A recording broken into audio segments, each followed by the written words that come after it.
नमस्कार, मी प्रसन्न जोशी. आपण पाहताय झिरो आवर एबीपी माझावर. आजचा प्रश्न अर्थातच आजचा मुद्दा वक्फवरतीच असणार होता, कारण अजून सुद्धा लोकसभेमध्ये आपण कार्यक्रम सुरू असताना आता लोकसभेमध्ये याबद्दल चर्चा सुरू आहे. बहुमताने ते प्रस्ताव मान्य होणाराचे, विधेयक मान्य होणाराचे, यामध्ये काही शंका नाहीये. प्रश्न चर्चेचा आहे आणि कोणते मुद्दे समोर येतात त्याचा आहे. एक टोक गाठलं जाते भाजपकडून, कारण केंद्रीय मंत्री किरण रिजिजू असं म्हणतायत की वक्फ बोर्डामध्ये कायद्यामध्ये बदल केला नाही तर ही मंडळी संसदेला सुद्धा वक्फची संपत्ती घोषित करतील. इतकं टोकाचं विधान एकीकडे. दुसरं टोकाचं विधान म्हणजे संविधान खतरे में है. मुसलमानांच्या संपत्ती बळकावून, जमिनी बळकावून, कारण वक्फ किंवा औकाफ हे इस्लामिक परंपरेमध्ये जे काही दान दिलं जातं त्या जमिनीचा तो एक धार्मिक अधिकार आहे. त्या जमिनी बळकावून बिल्डरला दिल्या जाणार आहेत, उद्योगपतींना दिल्या जाणार आहेत, असं दुसरं टोक गाठलं जात आहे. आणि याच्यातला मध्यम मार्गाच्या बाबतीत कोणी बोलायची, चर्चा करायची म्हटली तर त्याच्यामध्ये आता गरीब मुसलमानांना स्थान असणार आहे, स्त्रियांना स्थान असणार आहेत, हे मुद्दे आहेत. त्याचप्रमाणे सगळ्या गोष्टींचा रिव्ह्यू होणार आहे.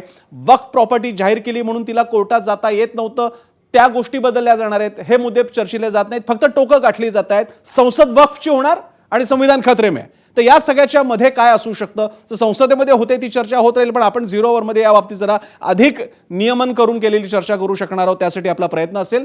पुढे जाण्यापूर्वी आपण जो प्रश्न प्रेक्षकांना विचारणार होतो सांगण्यापूर्वी ज्या काही पहिल्या प्रतिक्रिया अतिशय महत्त्वाच्या आपण लक्षात घ्यायला हव्या या अनुषंगाने, त्या काही निवडक प्रतिक्रिया बघूयात. त्यानंतर आपण लोकांसाठीचा प्रश्न म्हणजे दर्शकांसाठीचा प्रश्न आणि पुढे जाऊयात. पाहूया त्या प्रतिक्रिया. देश की आजादी के लिए जिन्होंने कुछ भी नहीं किया ना, उनका भाग्य है कि आज सरकार चला रहे. जो गलत है वो गलत है. अगर बिल में भी जो गलत है हम उसका समर्थन नहीं करेंगे. हमारे हिंदुओं के मंदिरों में भी कल गैर हिंदू अमर लाना चाहोगे. उन्होंने अभी उदाहरण बताया मंदिर का. याद रखना, शिवसेना उसके खिलाफ खड़ी रहेगी. आज हरी जैकेट जो है बुधवार के लिए पहनी है या आज वक्फ के लिए खास करके अरविंद सावंत जी ड्रेसअप करके आए थे? अपनी अंतरात्मा से इनको प्रश्न पूछना चाहिए कि बाला साहब आज होते तो ये क्या आज ये भाषण कर पाते यहाँ पर? इनके पास एक सुनहरा अवसर था अपनी गलतियों को सुधारने का, अपने इतिहास को संभालने का और विचारधारा को जिंदा रखने का. जो औरंगजेब आज महाराष्ट्र में आया, छत्रपति शिवाजी महाराज जी को पकड़ने के लिए, छत्रपति संभाजी महाराज जी को हालाल करके जिन्होंने मारा, आज उनकी वकालत करने की नौबत जो है कांग्रेस के साथ खड़े होने के बाद इस यूपी के पे आया. कहा इनकी डबल इंजन की सरकार ने लोगों को रास्ते पे ईद का नमाज भी पढ़ने नहीं दिया. और ये बात करेंगे आप अल्पसंख्यकों के प्रति अपनी संवेदना जताते हैं. मैं पूछना चाहता हूं कि आपके लोकसभा में कितने एमपीज अल्पसंख्यक हैं? पहले उसका विवरण दीजिए और फिर हमें बताइए कि आपके दिल में कितना संवेदना है. भारत एक सनातन धर्म का एक देश, 7000 पुराना, उससे भी पुराना ये देश, जिसमें हर धर्म और हर संस्कृति, हर परंपरा को हम सम्मान करते हैं. आज सरकार को ये हमें सर्टिफिकेट देना पड़ेगा कि हम किस धर्म को हम विश्वास रखते हैं. क्या ये दूसरे धर्मों से इस प्रकार का सर्टिफिकेट मांगेंगे कि आपका 5 साल हुआ या नहीं हुआ? ये सिर्फ इसी बिल में क्यों? किसी भी धार्मिक व्यवस्था को, किसी भी रिलीजियस इंस्टीट्यूशन कोई धार्मिक काम में हस्तक्षेप करने नहीं जा रहा है. ना ही वक्फ बोर्ड किसी धार्मिक स्थल की व्यवस्था में कोई भी तरीके से हाथ डालने का प्रावधान है. बिल्कुल नहीं है सर. ये वक्फ बोर्ड का जो प्रावधान किसी मस्जिद, किसी मंदिर, किसी धार्मिक स्थल का व्यवस्था का कोई लेना देना नहीं है. ये सिंपली एक प्रॉपर्टी का मैनेजमेंट का विषय है. अर्थात या काही निवडक प्रतिक्रिया होत्या. या आधी सुद्धा काही प्रतिक्रिया सुरू आहेत, भाषणं सुरू आहेत, जी कदाचित आपण ऐकली असेल. आपण पुन्हा आता चर्चेच्या मूळ कार्यक्रमाकडे येऊयात. पहिल्यांदा आपण जाऊयात माझा पोल सेंटरला. प्रेक्षकांना आपण जो प्रश्न विचारलेला आहे आधी तो जाणून घेऊयात, ज्याचं उत्तर आम्हाला तुमच्याकडून अपेक्षित आहे. आजचा प्रश्न वक्फ सुधारणा कायदा धर्माचा नव्हे तर संपत्ती व्यवस्थापनाचा मुद्दा आहे. केंद्र सरकारच्या या भूमिकेशी आपण सहमत आहात का? याला आपण होय किंवा नाही उत्तर देऊ शकता.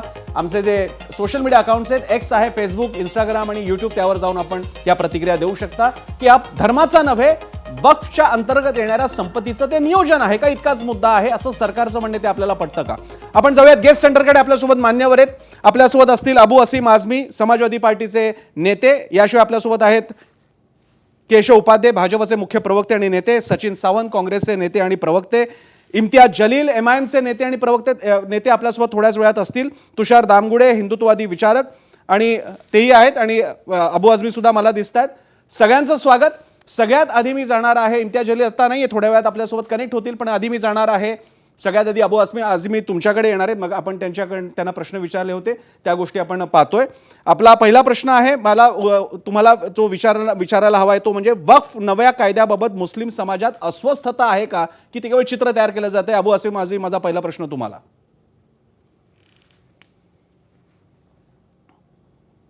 बिल्कुल बिल्कुल, क्योंकि जो सरकार बैठी हुई है ना, वो मुसलमानों के फेवर में कोई भी काम नहीं करने वाली है। एग्जाम्पल CA/NRC आया, किसके लिए आया? मुसलमानों का सर्टिफिकेट चेक करो, स्पेलिंग नाम में कहीं गलती है तो उसको निकालो, उसको बंद कर दो।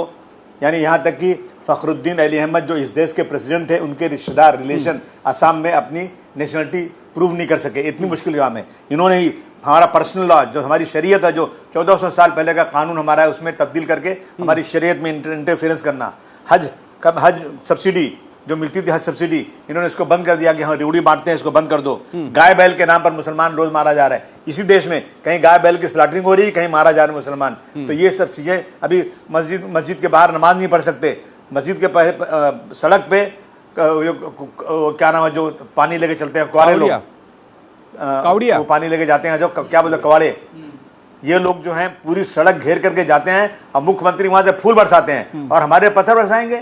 इनकी नीयत बिल्कुल मुसलमानों के लिए ठीक नहीं है। मस्जिद के बाहर आकर जय श्री राम का नारा लगाना और मुसलमानों की मस्जिद तोड़ना, कुरान शरीफ जलाना, ये सिर्फ 2014 से शुरू हो गया है। ये लोग अपनी नाकामी को छुपाने के लिए ये सब चीजें ला रहे हैं। मैं समझता हूँ इस बिल का पूरा अपोज हम लोग करेंगे पूरी ताकत के साथ। ठीक आहे, मी इम्तियाज जलील यांच्याकडे जातो, MIMचे नेते. इम्तियाजी, माझा पहिला प्रश्न आहे, वक्फ कायद्याच्या या सुधारणा, ज्याला सुधारणा म्हटलं जाते कारण ते सुधारणा विधेयक आहे, सगळ्याच सुधारणांना तुमचा विरोध आहे का? तुमचं म्हणणं होतं की याची प्रोसेस वेगळ्या प्रकारे फॉलो करायला हवी होती, ती JPC मधली असेल किंवा अन्य कुठली असेल? सो मुद्दा प्रक्रियेच्या बद्दलचा आहे, प्रोसेस बद्दलचा आहे का तुम्हाला या सुधारणा कोणत्याच नको, त्या जुना वक्फ कायदाच बरोबर होता असं वाटतंय? एक इश्यू होता, खूप महत्वाचा इश्यू होता मुस्लिम समाजासाठी. आणि जेव्हा सरकारने आपली ही घोषणा केली की आम्ही वक्फ अमेंडमेंट बिल आणणार आहे, अनेक पक्षांनी त्याचा विरोध केला, लोकांनीही त्याचा विरोध केला, खूप साऱ्या संघटनांनी त्याचा पुरजोर विरोध केला आणि त्याच्याच पुढे जॉईंट पार्लिमेंटरी कमिटी तयार करण्यात आली होती. जे बिल लोकसभेमध्ये पास करण्यात येते ते सगळ्यांसाठी JPC तयार करण्यात येत नाही.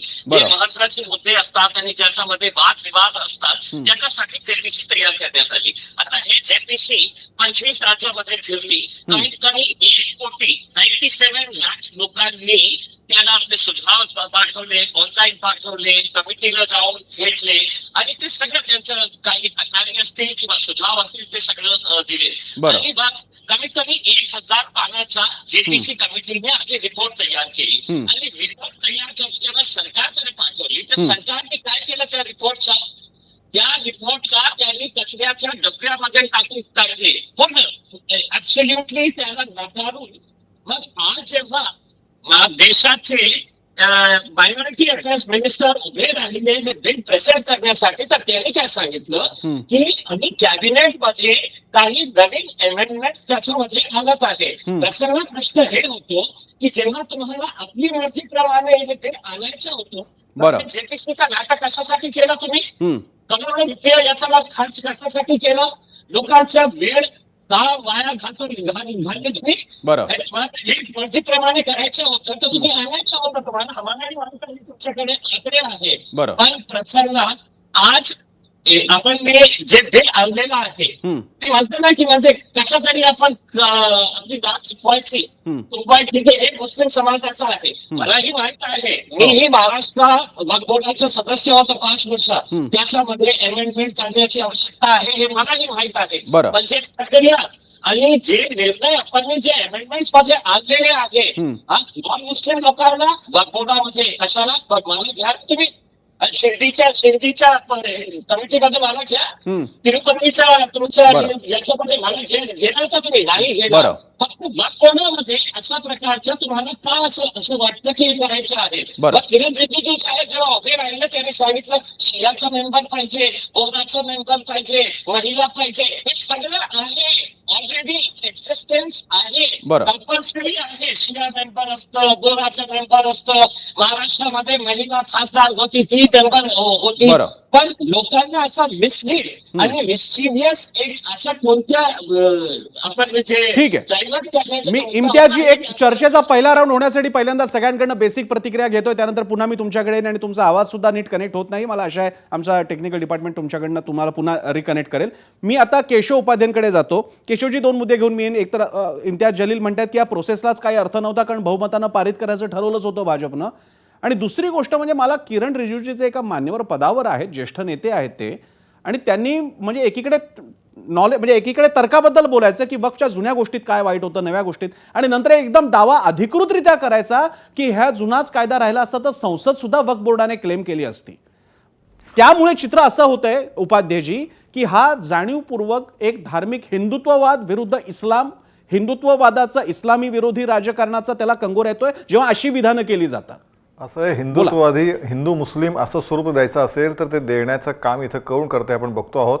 इथे जे आणि औरंगजेबाबद्दल ज्यांना प्रचंड प्रेम आहे बरं. असे अबू आझमी बसले, त्यांनी सुरुवात केली की हे कसं मुसलमानांच्या विरोधात आहे. खरं म्हणजे हा सगळा आतापर्यंत म्हणजे तुमचं एक दुसरं विधान होतं संहिता काय आपली घटना धोक्यात आहे, अशा प्रकारे दुसरं विधान तुम्ही केलं त्याच्यामध्ये. मी केलं. मी सुरुवातीला म्हणजे केशवजी माझं विधान नव्हतं, मी म्हणालो की दोन टोकाची विधानं दोन होत आहेत. टोकाची विधानं. एक ठीक आहे. संसद वक्फ घेणार ठीक आहे, आणि ठीक दुसरं संविधान खतरे में, अशी संविधान दोन खतरे टोकाची में. विधान. मला एक सांगा, संविधान खतरे में कसं येतो? म्हणजे ज्यावेळी नेहरू पासून अनेक जण त्यामध्ये फेरबदल करतात, नरसिंहराव त्यानुसार या कायद्यामध्ये बदल करतात, त्यावेळी संविधान धोक्यात येत नाही. मात्र मोदी सरकारने केली संविधान धोक्यात येतं. दुटप्पीपणा इथे आहे. मुळामध्ये हा कायदा, या कायद्यातला बदल हा कुठल्याही धर्माच्या, मुसलमान धर्माच्या विरोधात सुद्धा नाही.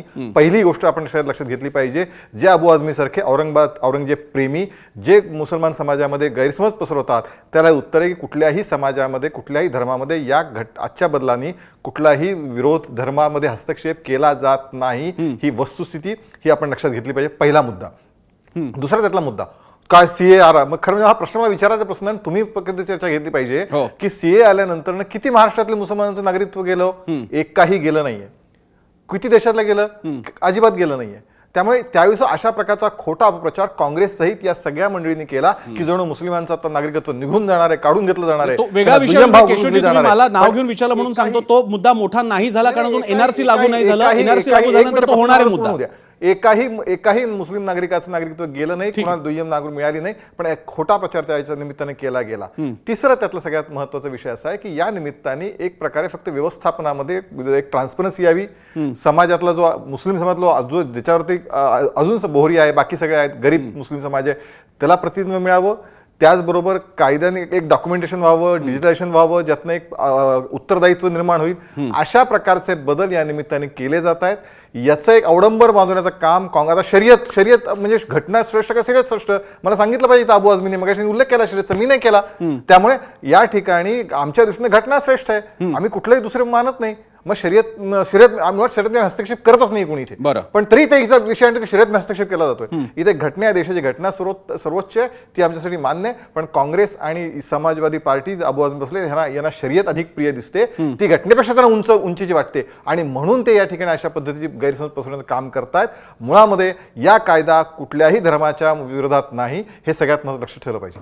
ठीक आहे, मी सचिन सावंतांकडे हाच मुद्दा घेऊन जातो. सचिन सावंतजी, आपण MIM जी इंडिया आघाडीचा भाग नाहीये पण तिचाही विरोध आहे, इंडिया आघाडीचाही विरोध आहे आताच्या वक्फला, भाजपचंही म्हणणं आपण ऐकलं, तुमची प्रतिक्रिया? नाही, जी गोष्ट संविधानाला संविधानावर आक्रमण करते, संविधानिक प्रावधानावर आक्रमण करते, त्याचा विरोध निश्चितपणे केला पाहिजे. प्रश्न असा आहे की आता शर्यतच्या संदर्भामध्ये हे बोलले, परंतु मनुस्मृतीचं समर्थन करणारे लोकांना आता संविधान श्रेष्ठ वाटतं, हे चांगली गोष्ट आहे. म्हणजे आम्हाला काही त्याच्यात गोष्ट म्हणजे आक्षेप असल्याचं कारण नाही.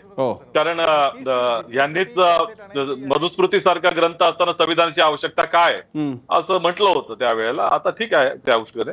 प्रश्न असा आहे की या संपूर्ण विधेयकाच्या जर उद्देश एक तो आहे लिखित उद्देश प्रत्येक बिलाच्या पुढे असतो, एक असतो अलिखित उद्देश.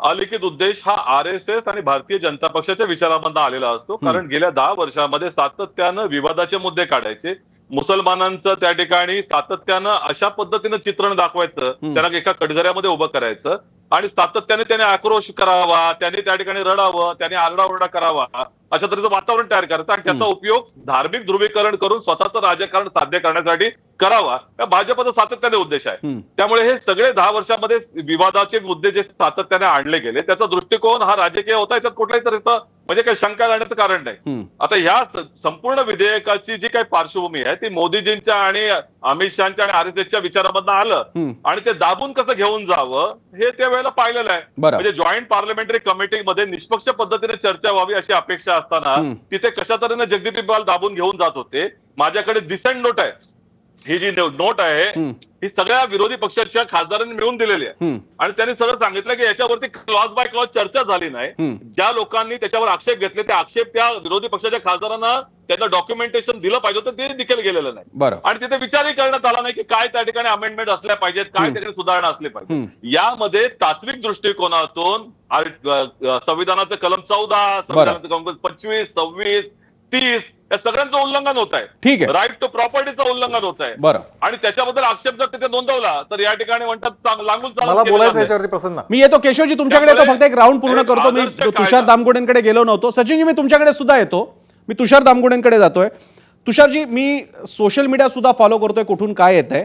एक मोठा हिंदुत्ववादी घटक आहे की ज्याला याचा एक आनंद आहे, वक्फचा हा नवीन कायदा येतोय, त्यातल्या 2 मुद्दे मांडले जातात. एक, सरकारी संपत्ती रिट्रोस्पेक्टिव्हली चेक होऊन येणार आणि त्याचा सर्वे होणार आहे की ती वक्फने बळकावली आहे किंवा घेतलेली आहे का.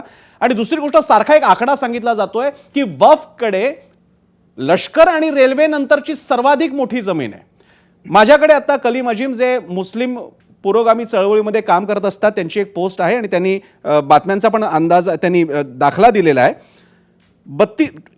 21 सप्टेंबर 2024ला हिंदूमध्ये आलेल्या बातमीनुसार तामिळनाडू, आंध्र, ओडिसा आणि तेलंगणातील हिंदू ॲडॉनमेंट बोर्डाकडे, सल्लागार मंडळाकडे तब्बल 10 लाख एकर जमिनी आहे आणि हा आकडा केवळ 4 राज्यांचा आहे. पुढे सविस्तर बाकीचं आलेलं आहे.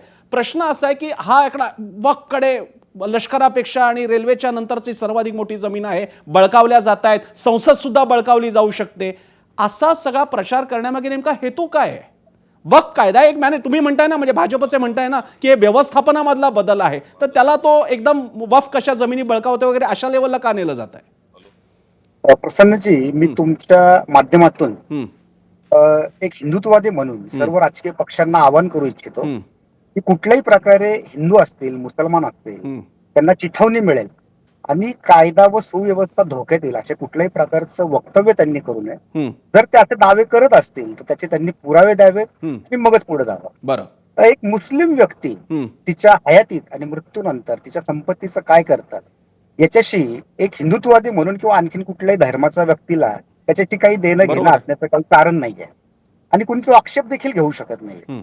परंतु इथे संघर्षाचा मुद्दा तेव्हा येतो जेव्हा एक कुठली तरी प्रॉपर्टी ही त्याच्यावरती दावा करतं, त्याच्यामध्ये अडचण अशी आहे की त्याची दाद देखील तुम्हाला वक्फ बोर्डाकडेच मागावं लागतं. म्हणजे पोलीस देखील वक्फ बोर्ड, वकील देखील वक्फ बोर्ड आणि न्यायाधीश देखील वक्फ बोर्ड.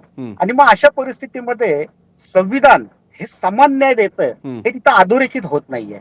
मग अशा वेळी काय होतं की माणसांमध्ये भेद निर्माण होतोय, त्यांच्या मनामध्ये असंतोष निर्माण होतोय आणि जे की या संविधानाला अपेक्षित नाहीये. त्या संविधानामध्ये मला वाटतं की सर्वांना समान वागणूक देण्याची जी काही आपली रचना आहे त्याच्यानुसार जर बघितलं तर वक्फ हा इतर धर्मियांवरती अन्याय करणारा आहे. मी या निमित्ताने मुस्लिम धर्माला, धर्मियांचे जे कोणी अनुयायी आहेत त्यांना आवाहन करू इच्छितो की तुम्ही कृपया या मुद्द्याचा विचार करावा. आणि जेव्हा जेव्हा मग असं कधी होईल, कारण आज 47 साली गांधीजी होते, बाबासाहेब होते, नेहरू होते, तरीही या देशामध्ये हिंदू मुस्लिम प्रश्न निर्माण झाला आणि तो आजही आहे हे आपल्याला आधी मान्य करावं लागेल. मग याच्यामध्ये आता आपण मान्य करायचं की 100 कोटी हिंदू इथं असणार आहेत, 25 कोटी मुसलमान इथं असणार आहेत, त्यांचा रोज एकमेकांशी व्यवहार येणार आहे. मग आपण रोज मारामारी करायची, प्रेमाने राहायचं, एकमेकांवर आरोप करायचे, एकमेकांवर बहिष्कार करायचे, का एकमेकांच्या हातामध्ये हात घालून आता पुढे जायचं, हा विचार आता आपण केला पाहिजे.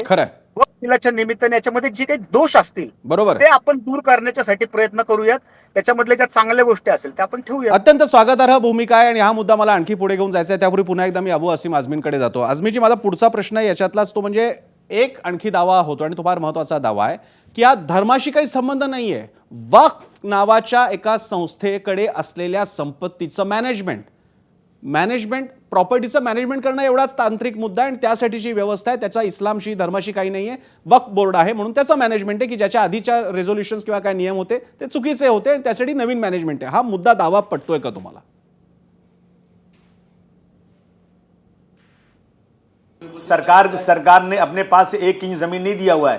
ये धर्म के लिए ही मदरसा, मस्जिद, यतीम खाना, कॉलेज, स्कूल, अस्पताल के लिए मुसलमानों ने अपनी जमीनें दिया है अपने पुण्य के लिए. ये दिया हुआ है, इसमें सरकार का कोई लेना देना नहीं. ये अल्लाह की जमीन है, अल्लाह के नाम पर. ये रहती दुनिया तक ये जमीन कभी बिक नहीं सकती, लेकिन ये लोग उस जमीन को हड़पना चाहते हैं. बरं, मी आता केशव उपाध्यायांकडे जातो. तुम्हाला सचिन सावंत आणि MIMच्या इम्तियाज जलील यांच्या मुद्द्यांबद्दल बोलायचं असेल, पण त्याच्या पुढे हा पण एक मुद्दा आहे जो आता आझमींनी मांडला, तो असा की जमीन हडपायची आहे भाजपला आणि त्याचा एक दाखला दिला जातो मुंबईमधल्या एका उद्योगपतीची. अंबानींची जी अँटिलिया उभी आहे ती वक्फच्या एका ठिकाणी जमीन यतीमखान्यासाठी दिली होती, ती जमीन बळकावली गेली. हेच पुढे होणार आहे असाही दावा होतोय. केशवजी, खरं म्हणजे त्या अंबानी जमीन बळकावली त्यावेळी मुख्यमंत्री कोण होते? विलासरावच होते. सचिन सावंत त्यावर सांगू शकतील की का दिली त्यावेळी जमीन. त्यामुळे त्यांनी त्याचं उत्तर द्यावं. त्यावेळी ते काय भारतीय जनता पार्टी सत्तेत नव्हतीच त्यावेळी. मुळात मुद्दा या ठिकाणचा असा आहे, म्हणजे काँग्रेस सत्तेत होती त्यावेळी. मुळात मुद्दा या ठिकाणचा असा आहे की या अल्लाह की जमीन सगळं हे सगळं म्हणायचं मुळामध्ये 1954 साली पहिल्यांदा ज्यावेळी ऍक्ट तयार आला, पहिल्यांदा 1954 साली वक्फ बोर्ड ऍक्ट आला आणि त्यावेळी जे भारतातनं मुस्लिम सगळे पाकिस्तानात गेले होते त्यांची जमीन जी होती ती जमीन याच्यामध्ये केली. या जमीन कायद्याअंतर्गत या ट्रस्ट खाली आली गेली. ते 55 पहिला बदल बघा, नेहरू असताना पहिला बदल 55 मध्ये केला गेला आणि 95 मध्ये आणि 2013 मध्ये मला सचिन सावंतचं खूप आश्चर्य वाटलं. त्याला इतक्या सूचना दिल्या होत्या, कुठे विचारच केला नाही. 32 सदस्यांची किंबहुना या ठिकाणी पार्लमेंटरी बोर्ड तयार केलं गेलं.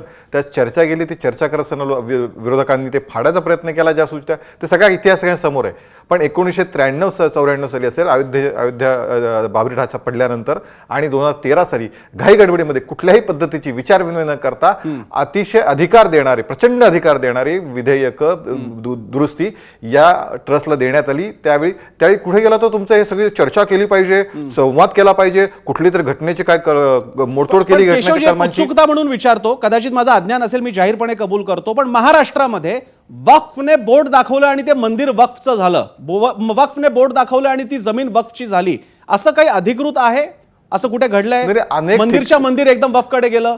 नाही, एक मिनिट असं आहे की या ठिकाणी अनेक ठिकाणी आपल्याला त्याचा एक रिसर्च, माझं उलट विनंती आहे एबीपीला आणि आम्ही त्याला नक्की मदत करू की अशा प्रकारे घटना अनेक गावामध्ये कुठे कुठे घडलेल्या आहेत की जमीन मंदिराची काय जमीन हिंदूंची होती आणि त्या ठिकाणी दावा केला गेलाय. ह्याचा जर एबीपी तयार करणार असेल काय रिसर्च पद्धतीने तर नक्की मी मदत, कारण मी माझ्या विधानाला काय महत्व आहे, शेवटी भारतीय जनता पार्टीचा प्रवक्ता आहे मी एकाच अँगलने बघणार असं तुम्ही म्हणणार मला.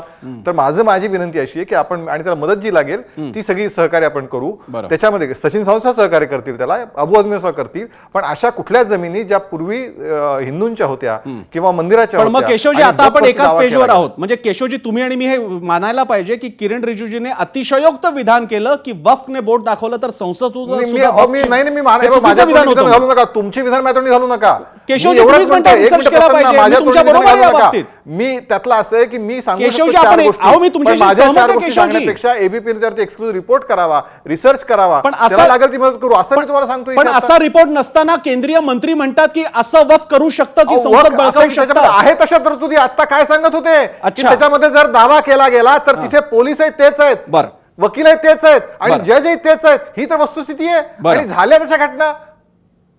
ठीक आहे, मी इम्तियाज जलीलला हाच प्रश्न विचारतो. इम्तियाजी, 2 मुद्द्यांबद्दल एक सारखा दावा केला जातोय की वक्फच्या जुन्या सगळ्या अरेंजमेंट होत्या, त्याच्यामध्ये मुस्लिम मधले सुद्धा जे अफ्लुएंट मंडळी होती त्यांचाच वरचष्मा होता, पहिला मुद्दा. दुसरा मुद्दा, वक्फ मनात येईल तिकडे त्या जमिनी अक्वायर करत होत्या. अनेक ठिकाणी असे दाखले पण आहेत, केशव उपाध्यायांनी सांगितले, पण मी सांगतो राजस्थानमध्ये खरंच हा प्रॉब्लेम आहे आणि मुसलमानांचे प्रॉब्लेम आहेत की जमिनी बळकावल्यात.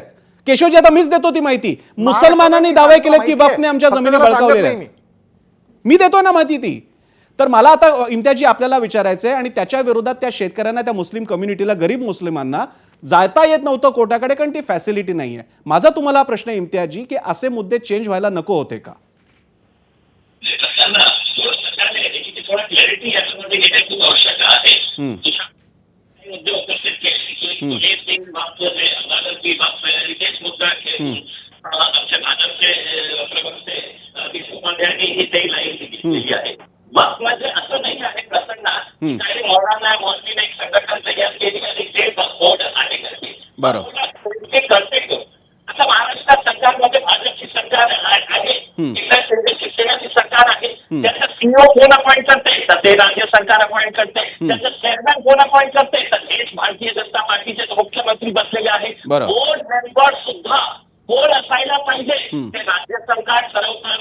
मग असं नाही आहे ना की काही चूक असेल तर हे कोणत्या डिपार्टमेंटच्या खाली येतं तर मायनॉरिटीज डिपार्टमेंट ते राज्य सरकारचं असू द्या केंद्र सरकारचं असू द्या तेच अखत्यारीत येतात. याचा अर्थ हे आहे की त्याचं मॉनिटरिंग कोण करतं तर minorities department of the government of Maharashtra आणि गव्हर्नमेंट ऑफ इंडिया हे करतं.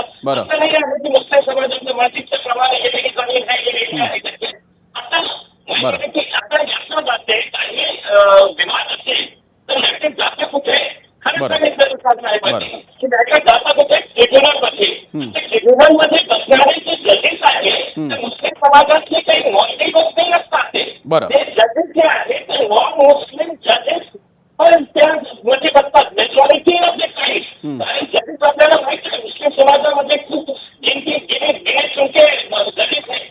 मी इम्तियाज थोडंसं तुम्हाला थांबवतोय कारण मधला नंतरचा पार्ट नीट ऐकायला आलेला नाही. मी तुमच्याकडे पुन्हा एक छोटासा ब्रेक घेतोय. ब्रेक नंतर मी तुमचाही आवाज तोपर्यंत नीट क्लिअरली समोर येईल आणि मला बाकीचे मुद्दे पुढे घेऊन जायचे आहेत कारण हा मुद्दा इतका डेलिकेट आहे की यामध्ये काँग्रेस इंडिया आघाडीला MIMला प्रश्न विचारावे लागणार आहेत की जुन्या त्या नियमांचं काय करायचं की जे अन्यायी होते, महिलांना स्थान नव्हतं, गरीब मुसलमानांना स्थान नव्हतं किंवा जागेवरती तुम्हाला बाकी आता जिल्हाधिकाऱ्याकडे तुम्हाला जाता येईल, कोर्टाकडे तुम्हाला जाता येईल असे काही मुद्दे होते. यामध्ये काय म्हणणं आहे त्यांचं हाही प्रश्न विचारूयात आणि भाजपलाही विचारूयात की जो मुद्दा विरोधक मांडतायत की आमचं म्हणणंच लक्षात घेण्यात आलं नाही आणि JPC पासून सगळीकडे मतांविरोधात मतं, बाजूने इतकी मतं विरोधात इतकी मतं अशाच प्रकारे पास करायचा होता तर JPCची पण गरज नव्हती. मी पुन्हा एकदा जातोय अबू असीम आझमींकडे. आझमीजी माझा पुढचा प्रश्न आहे. ह्याच्यात एक मुद्दा असाही मांडला जातोय सरकारकडून की यामुळे गरीब मुसलमानांचं प्रतिनिधित्व त्यामध्ये येईल आणि वक्फच्या या संपत्तीतून गरीब मुसलमानांना सुद्धा फायदा होईल. त्या बाबतीत तुम्हाला काय म्हणायचं आहे आझमीजी? इन्होंने कहा था कि जब सब्सिडी हम बंद करेंगे तो गरीब महिलाओं के लिए हम इसमें से पैसा खर्च करेंगे, कॉलेज खोलेंगे. क्या आज तक किया इन्होंने? ये लोग बिल्कुल झूठ बोलते हैं. ये कुछ नहीं कर रहे हैं. ये भारतवर्ष की जमीन चाइना कब्जा कर रहा है. ये देश जो है कंगाल होता जा रहा है. देश पे कर्ज बढ़ता जा रहा है. उन्हें 1947 से 2014 तक जो कर्ज था अभी 11 साल में 3 गुना हो गया. ये अपनी नाकामी छुपाने के लिए ऐसी बिल ला रहे हैं और इसको जो है मुसलमानों के साथ में ज्यादती कर रहे हैं. नाही आझमीजी तुम्ही म्हणताय ते एकदम एक चित्र असं नाहीये. मुसलमानांमधले काही घटक सुद्धा समर्थन करतायत वक्फमधल्या या बदलांचं. आणि दुसरी गोष्ट म्हणजे आतापर्यंत फक्त वक्फवरती बसलेला लोकांचा कंट्रोल होता तो जिल्हाधिकाऱ्यांकडे जातोय. या व्यवस्था तुम्हाला मान्य नाहीयेत?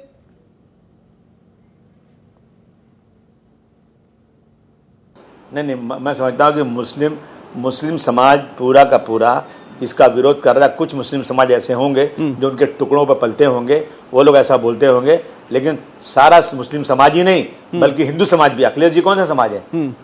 राहुल जी कौन सा समाज है? जी बहुत सारे लोग हैं. वो हिंदू मुस्लिम का सवाल ही इसमें पैदा नहीं होता. लेकिन इस जमीन को ये लोग जो है ना कानून ला करके कलेक्टर के हाथ में देंगे. और वही कलेक्टर था 1949 में जब अयोध्या के अंदर मस्जिद में मूर्ति रखी गई थी. अगर वो नायर कलेक्टर ने मूर्ति हटा दिया होता तो शायद आज तक बाबरी मस्जिद की हालत नहीं होती है. मी हाच मुद्दा घेऊन सचिन सावंत आणि मग इम्तियाज जलील यांच्याकडे जाईन आणि पुन्हा मग केशव उपाध्याय आणि तुषार दामगोडेंकडे मी येईन. सचिनजी याच्यातले काही मुद्दे आहेत ज्या मुद्द्यांच्या बाबतीत चर्चा असू शकते. उदाहरणार्थ अपील करायला कोणती बॉडी नव्हती. दुसरी गोष्ट काही केसेस खरंच पेंडिंग आहेत वक्फच्या विरोधात. काही मुद्दे नवीन झाले पाहिजेत, रचना बदलली पाहिजे, अनेकांचा समावेश झाला पाहिजे, महिलांचा समावेश वगैरे मुद्दे आहेत. अशा काही प्रोग्रेसिव्ह मुद्द्यांच्या बाबतीत किमान सहमती होऊ शकली असती काँग्रेसकडून सुद्धा? नाही, पहिली गोष्ट अशी की मला माझा आवाज ऐकायला येतोय. मी मगापासून सांगतोय त्यांना की मला येतो, आम्हाला येतो ऐकायला. तुम्ही सचिनजी हवं तर ईपी तात्पुरता काढून सलग बोला, आम्हाला ऐकायला येतंय. हा, पहिली गोष्ट अशी की ज्या पद्धतीने कायदा आणला त्यांना एक लक्षात घ्या की ज्यांनी आणलाय त्यांच्या उद्देशावरती शंका बाळगण्यासारखं आहे. याचं कारण असं की RSS आणि भारतीय जनता पक्षाचं हिंदुत्व हे मुस्लिम द्वेषापासून सुरू होतं आणि मुस्लिम द्वेषापर्यंत संपतं. हिंदू किती चांगला आहे हे सांगण्याच्या पेक्षा मुसलमान किती वाईट आहे, मुसलमानांचे किती प्रश्न आहेत, त्या समस्या आहेत आणि त्याच्यामुळेच देशाचं असं नुकसान होतं हे दाखवण्याचा त्यांचा हा राजकीय प्रयोग असतो आणि त्याच्या अनुषंगाने हे करत असतात. आता मला सांगा की ज्या पद्धतीनं ट्रिब्युनलचा विषय, अशा हिंदूंच्या अनेक एंडोमेंट बोर्ड आहेत. मी तुम्हाला नावही सांगू शकतो की Telangana charitable Hindu religious institution endowment act आहे, Tamil Nadu Hindu religious endowment act आहे. तिथे ट्रिब्युनल्स फायनल आहेत, अशा अनेक आहेत की जिथं तिथलं ट्रिब्युनल जे आहे, आणि हे ट्रिब्युनल कोण असतात, ते जज असतात. ते काय मुसलमानाचे मौलवी नसतात, तिकडे मौलाना नसतात. हे काय आहे की RSS ला आम्ही ते नाव दिलेलं आहे रुमन स्प्रेडिंग सोसायटी, त्याच्या पद्धतीनं त्या ठिकाणी अफवा पसरवणं हा त्यांचा धंदा झालेला आहे. तुम्हाला आठवत असेल की निवडणुकीच्या अगोदर सिद्धिविनायक मंदिरावरती दावा टाकला जाणार आहे वक्तचा, आणि वक्त त्याला ताब्यात घेणार अशी सोडली होती अफवा. आता त्या संपूर्ण गेले 10 वर्षामध्ये यांचं सरकार आहे. केंद्रामध्ये अनेक वेळेला त्यांचं सरकार होतं की अटल बिहारी वाजपेयी देखील होते त्यावेळेला. त्यांनी हे चालून दिलं असतं का?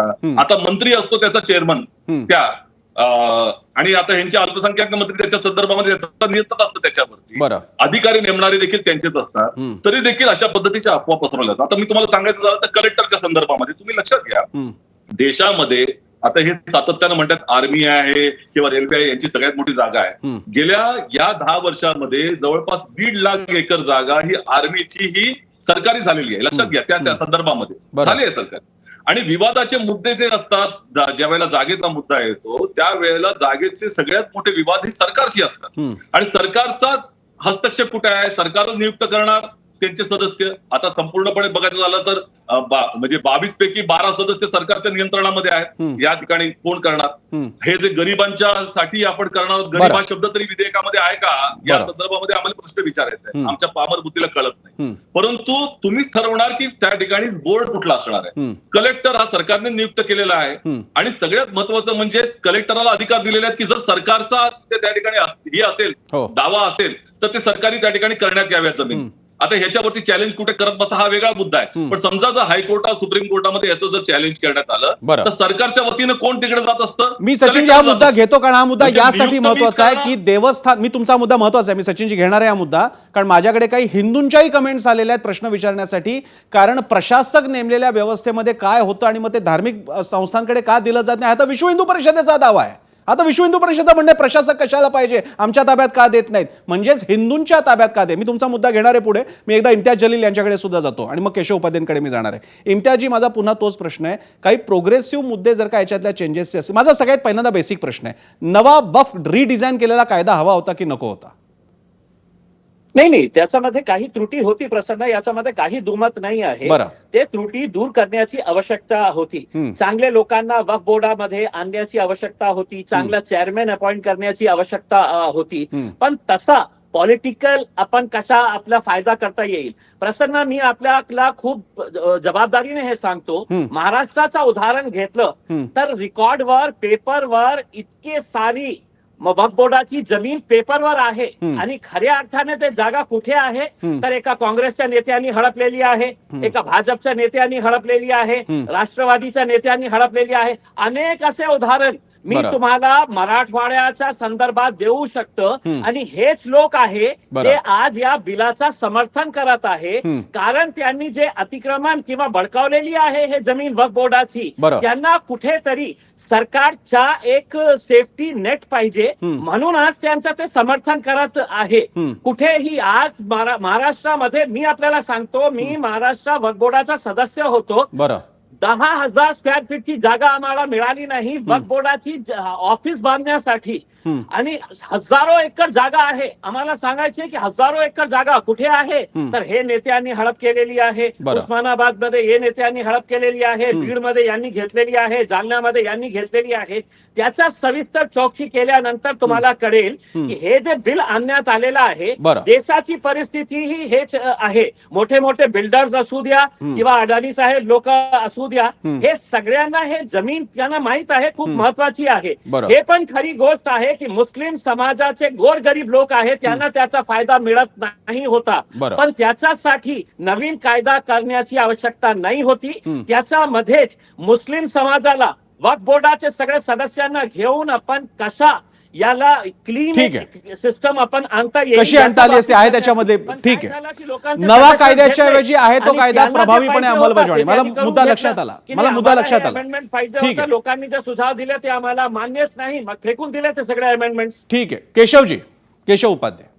एक्झॅक्टली इम्तियाज जलील जे बोलले तोच खरं तर आजच्या विधेयकाचा मूळ आधार, मूळ भूमिका आहे.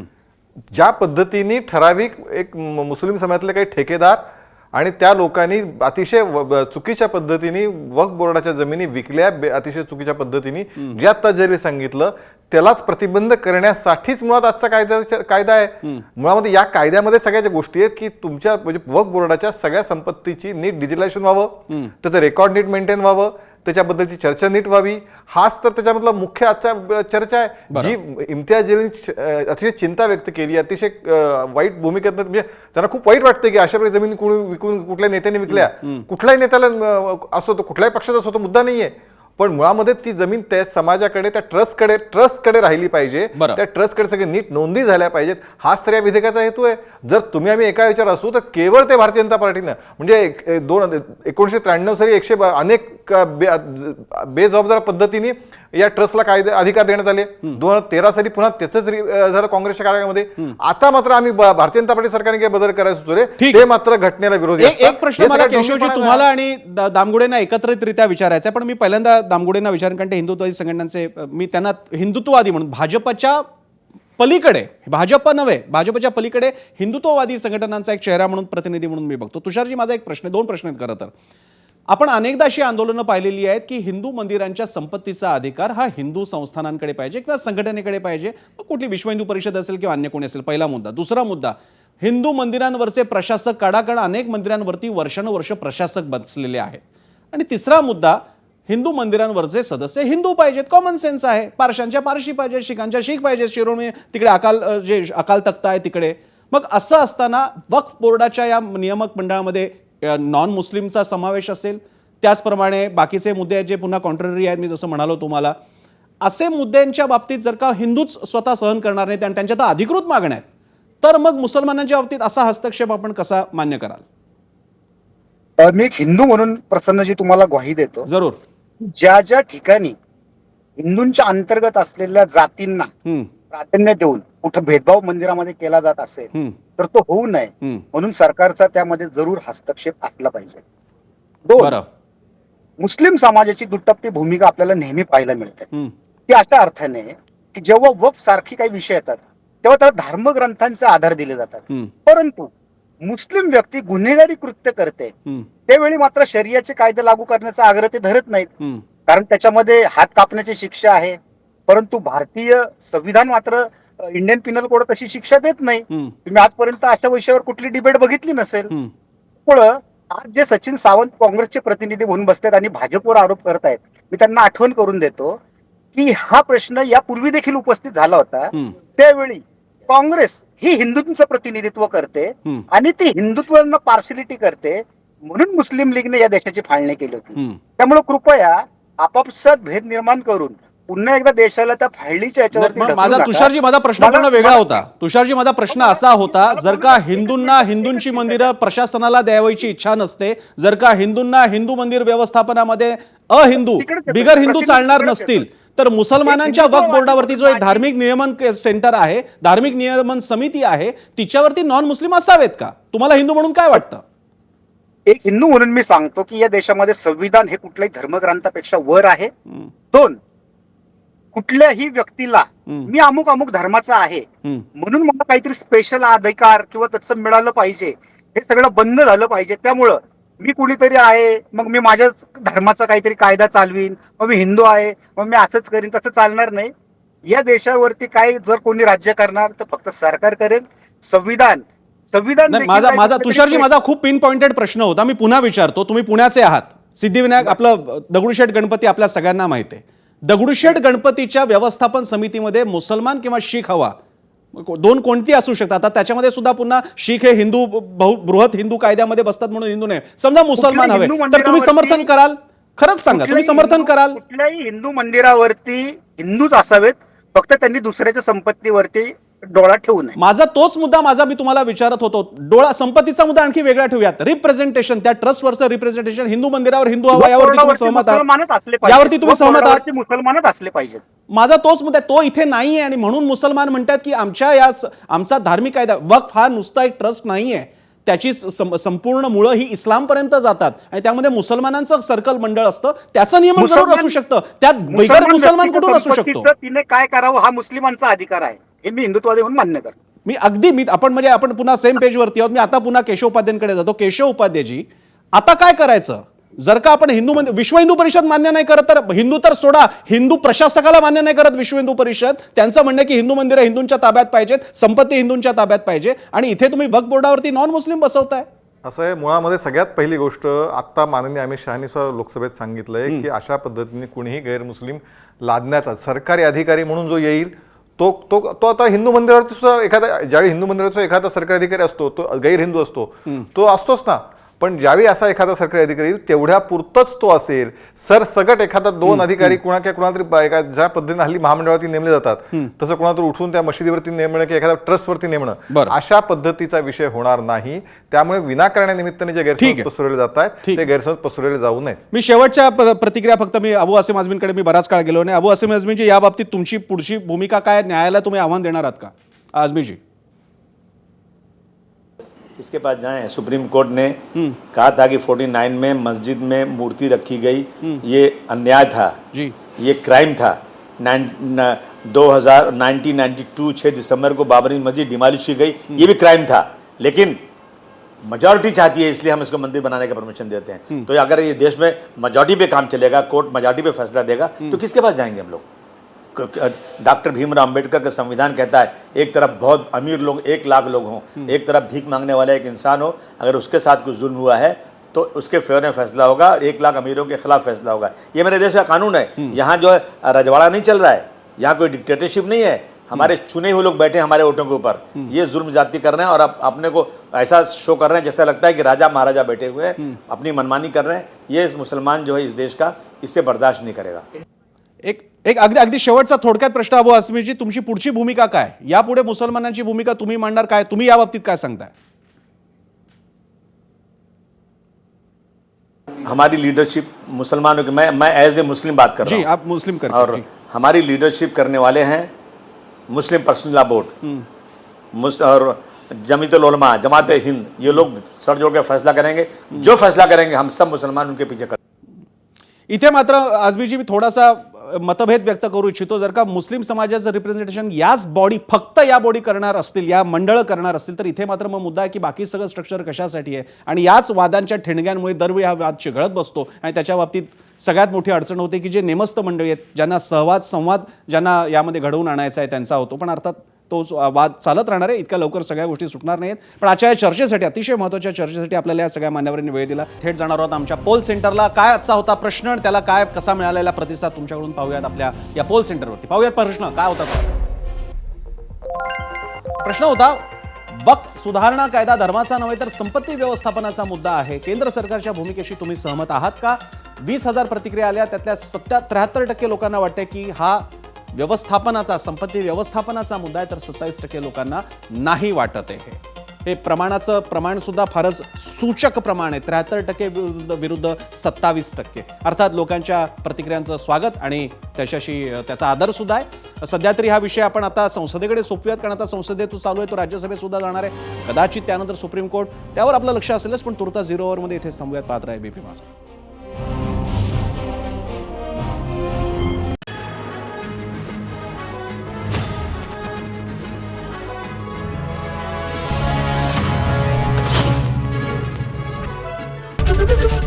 एबीपी माझा, उघडा डोळे बघा नीट.